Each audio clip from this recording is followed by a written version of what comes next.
Welcome to Jerusalem for this Inside Israel report, where we tell you what's happening in Israel and the Middle East. Well, more than 5,000 Christian pilgrims from around the world descended upon Jerusalem this week for the International Christian Embassy's 40th annual Feast of Tabernacles celebration. The festivities began with an outside concert and continued throughout the week in the Holy City. Thousands marched to the streets of Jerusalem to worship the God of Israel and stand with his people. There's something about Sukkot, it's a feast of joy. The Jewish people are commanded to have joy. They're also commanded to welcome the Gentiles. There's actually something in the spirit that accelerates the reconciliation between Christians and Jews during the Feast of Tabernacles that is incredible. You sense it, you feel it, that joy, and it's the joy we're tasting is from the age to come. Organizers say Christians from more than 100 countries came for this year's celebration. For the first time in its history, Saudi Arabia is inviting Christians to come and tour historic sites in the country.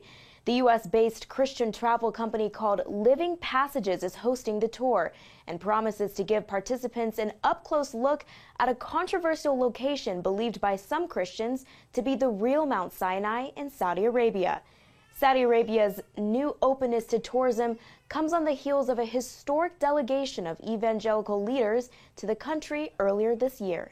The Saudi Arabia of 18 years ago, the Saudi Arabia that, out of which Osama bin Laden came, Al-Qaeda, and the radical theology of violent jihad, that Saudi Arabia doesn't exist anymore. They have made sweeping changes that most Americans, most Christians aren't aware of. The kingdom is hoping to increase international tourism with new museums, luxury hotels, and other attractions.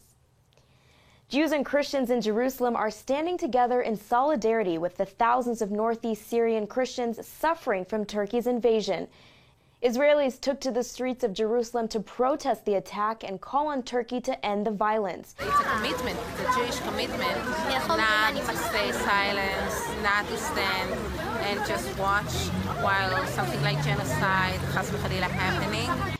An organization called the Jerusalemite Initiative also held a prayer vigil at the Church of the Holy Sepulchre to pray for the peace of Christians, Kurds, and other civilians defending themselves against Turkey's forces. Netanyahu also said Israel is prepared to send in humanitarian aid. You can see more stories just like this week on our Jerusalem Dateline program.